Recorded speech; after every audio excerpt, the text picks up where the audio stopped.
Jothi Store and Flower Shop has her humble beginnings in the early 60s as a small 5-foot-way flower shop selling traditional Indian garlands and betel leaves. It is that very foundation laid as a flower shop that has steadily grown into a 5-story multifaceted enterprise in Campbell Lane today. என்னுடைய பேர் முருகையா ராமச்சந்திரா, எல்லோரும் சந்திரான்னு கூப்பிடுவாங்க. தற்சமயம் இந்த ஜோதி store புஷ்ப கடைங்கிறதுல சேர்மேனாக டைரக்டராக இருக்கிறேன். எல்லாம் என்னுடைய பையன்தான் பிஸ்னஸ் எல்லாம் பார்க்குது. நான் வந்து ஒரு அட்வைசர் மாதிரி எல்லாம் நடத்திக்கிட்டு வர்றோம்.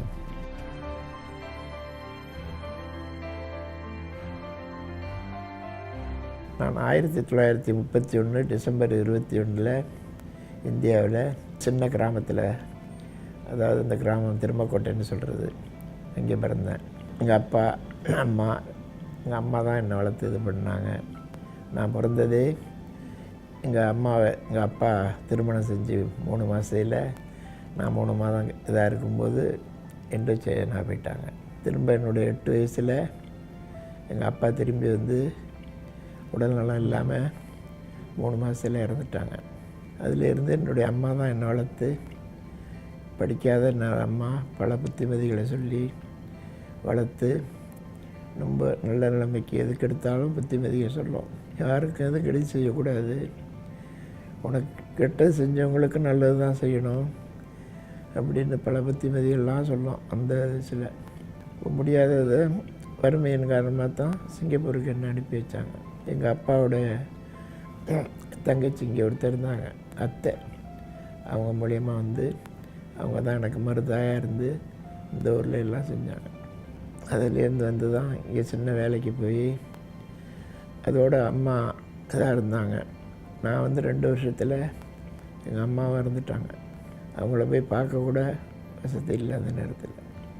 அப்போ கப்பை தான் மறுநாள் கப்பல் ஏறி 8ஆம் நாள் துக்கத்துக்கு போய் அம்மாவுக்கு வேண்டிய கிரியெல்லாம் செஞ்சுட்டு திருப்பி நான் இங்கே வந்தேன்.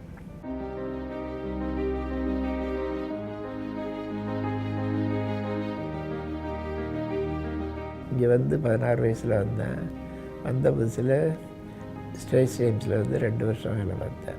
சாதாரண வேலை தான், கம்போசிங் இது.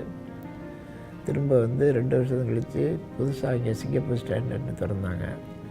கூடுதல் சம்பளத்துக்கு அங்கே கூப்பிட்டாங்க. அங்கே போய் சேர்ந்தேன். அங்கே துருவாக இருந்து நல்ல வர நல்ல இம்ப்ரூவ்மெண்ட்டு. முதல்ல கம்போசிங்கில் இருந்து இது பண்ணி மேலே ஆஃபீஸில் போய் லைப்ரரியில் இருந்து மறுபடியும் லைப்ரரி ரொம்ப இம்ப்ரூவ்மெண்ட்டு. திடீர்னு அந்த கம்பெனி 1958ன்னு நினைக்கிறேன் புதுசாக கவர்மெண்ட் வந்திருப்பேன். திடீர்னு ஒரே நாளில் சாத்திட்டாங்க. அதோடு எனக்கு வேலை இல்லை. 4 குழந்தைங்க. அப்போ ரொம்ப கஷ்டம் எனக்கு. நான் 53 கல்யாணம் நடந்தது.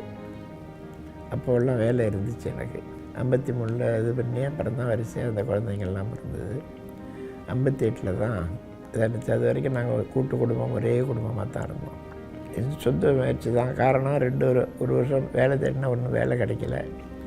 முடியாத பட்சத்துக்கு சும்மா இருக்கிறோமேன்னு இந்த இடத்த சொந்த முயற்சியில் தான் அந்த இடத்த சின்னோண்டு இடம். அப்போ இந்த என்னிட கொஞ்சம் காசெல்லாம் இருந்தது. இந்த ஆஃபீஸில் சம்பளம் கொடுத்ததெல்லாம் அதை போட்டு ரொம்ப குறைச்சது தானே. அப்போல்லாம் பெரிய முதலீடு இல்லை. அதுலேருந்து தொடர்ந்து அந்த ஒரு அசிஸ்டண்ட்டு நான் 2 பேர் தான் அந்த கடையை பார்த்தோம்.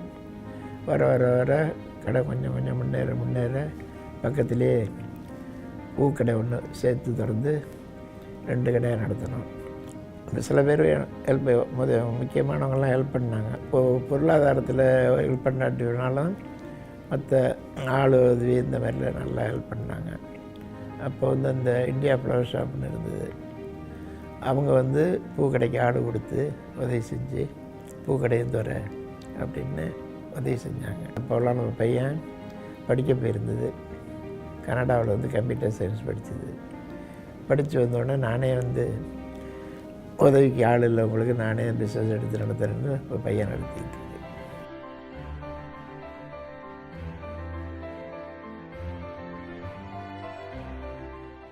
எவ்வளோதோ கஷ்டம்லாம் நிறையா இருந்திருக்குது. அவ்வளோதெல்லாம் சமாளித்து இது பண்ணி தான் வந்துக்கிட்டு இருக்கிறோம். 60 வந்து பிஸ்னஸ் ரொம்ப டல்லாக போச்சு. அப்போ நம்ம இந்தோனேஷியா பிஸ்னஸ் கொஞ்சம் இது பண்ணோம். ஜாமான்லாம் கொடுத்து அதில் 3-4 பேர் நம்மளை ஏமாற்றிட்டாங்க, பணமே வரல. அதில் தான் ரொம்ப நொடிச்சு போய் ரொம்ப கஷ்டப்பட்டேன். ஏமாற்றுறவங்களாம் எல்லாம் பிஸ்னஸ்மேன் தான். நம்மகிட்ட ஜாமான் வாங்கி விற்கிறவங்க, ஜாமான் வாங்கி இது பண்ணி அவங்க செக்கை கொடுத்து இதாகிட்டு அதில் தான் கொஞ்சம் ரொம்ப நஷ்டமாக போனது. நிறையா கடன் தொல்லை மறுபடியும் ரொம்ப வந்துட்டு அதில் இது படிப்படியாக ஒன்றும் முடியல. அப்புறம் 60லேருந்து 70 வரைக்கும் ரொம்ப கஷ்டம்தான். 10 வருஷம் கஷ்டத்தோடு சிரமப்பட்டு கடை வாங்கி இது பண்ணி ரொம்ப சிரமப்பட்டேன். அப்புறம் 75 தான் மறுபடியும் எல்லாம் சரி பண்ணி மறுபடியும் கடை இது கொண்டு வந்தோம். 75லேருந்து 80க்குள்ளே எல்லா கடனையும் அடைச்சி அதுக்குள்ளே நம்ம பையனும் படித்து வந்துட்டு கடையெல்லாம் ரொம்ப இதாக பார்த்து எல்லா கடனையும் அடைச்சி மறுபடியும் பழைய நிலைமைக்கு நல்லா வந்தோம். அதுக்கு பிறகு தான் இந்த இப்போ இருக்கிற இடத்தையே விலைக்கு வாங்கணும். அந்த கடையை வாங்கி ஃபுல்லாக ரெனோவேஷன் பண்ணி கடையை விரிவுபடுத்தணும். எல்லாம் பையனுடைய பொறுப்பில் தான் நடக்குது. இப்போ நம்ம போய் கடையை பார்ப்பேன், அட்வைஸ் சொல்கிறது, இந்த மாதிரி செய்யுங்க போங்கன்னுட்டு. வயசானதுனால எல்லாம் அவங்கெல்லாம் பொறுப்பேற்று பிள்ளைங்க எல்லோரும் உதவி செய்கிறாங்க.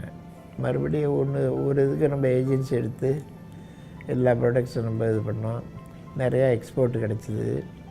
அதெல்லாம் இப்போ நிறையா பிஸ்னஸ்லாம் ரொம்ப ஹையாக செஞ்சிகிட்ருக்குறோம்.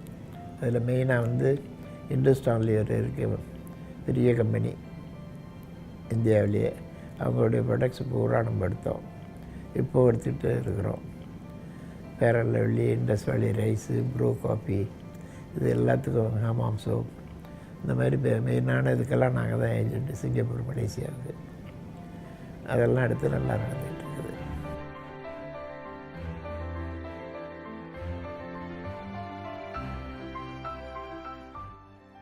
நான் சிறு வயசுலேருந்து உழைப்பினால் முன்னுக்கு வந்தேனா. என்னோடய உழைப்பை பற்றி இது மாதிரி எத்தனையோ இன்டர்வியூவில் பேசியிருக்கிறேன்.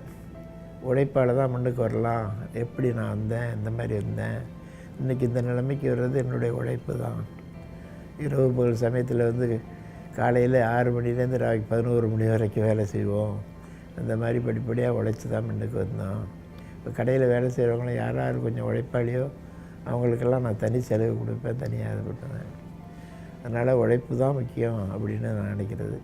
அதே மாதிரி என் குடும்பத்திலேயே பிள்ளைங்க அதெல்லாம் நான் படிக்காட்டி போனாலும் பிள்ளைங்களை எல்லாம் நல்லா படிக்க வச்சு எல்லோரும் நல்ல உத்தியோகத்தில் இருக்காங்க.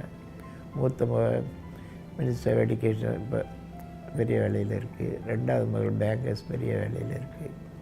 3வது மகள் ஸ்டாஃப் நர்ஸாக இருக்குது. பையன் கடையை பார்க்குது. எல்லோரும் உழைப்பு தான். வசதி இருந்தால் கூட உழைக்கிறதெல்லாம் இருக்காங்க. எல்லாருமே நம்ம குழந்தைங்க எல்லோரும் உழைப்பாளிங்க. என்னுடைய குடும்பத்தார்கள், என்னுடைய நண்பர்கள், வர்த்தகர்கள் எல்லோருமே என்னை உழைப்பால் உயர்ந்து முன்னுக்கு வந்தவர்கள் என்று பாராட்டுகிறார்கள்.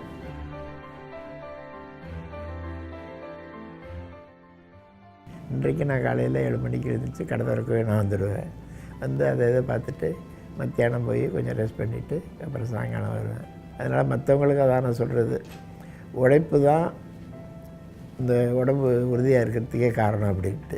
தொழிலில் நேர்மை இருக்கணும், ஏமாற்றக்கூடாது, நேர்மை இருக்கணும், அடுத்தவங்களோட போட்டிக்கு போகக்கூடாது. என்னுடைய இது அதுதான். அதே மாதிரி மற்றவங்களும் அந்த மாதிரி அடுத்தவங்கள பார்த்து போட்டிக்கு போகாமல் நேர்மையாக உண்மையாக தொழில் செய்யணும். அதனால தான் எங்கள் கடையெல்லாம் இப்போ நம்பிக்கையில் இருக்குது. அதுதான், தான் மேல் வரணும்னா தான் செய்கிற தொழிலை நல்லா நடத்தி நல்லா மேலுக்கு வரணும்.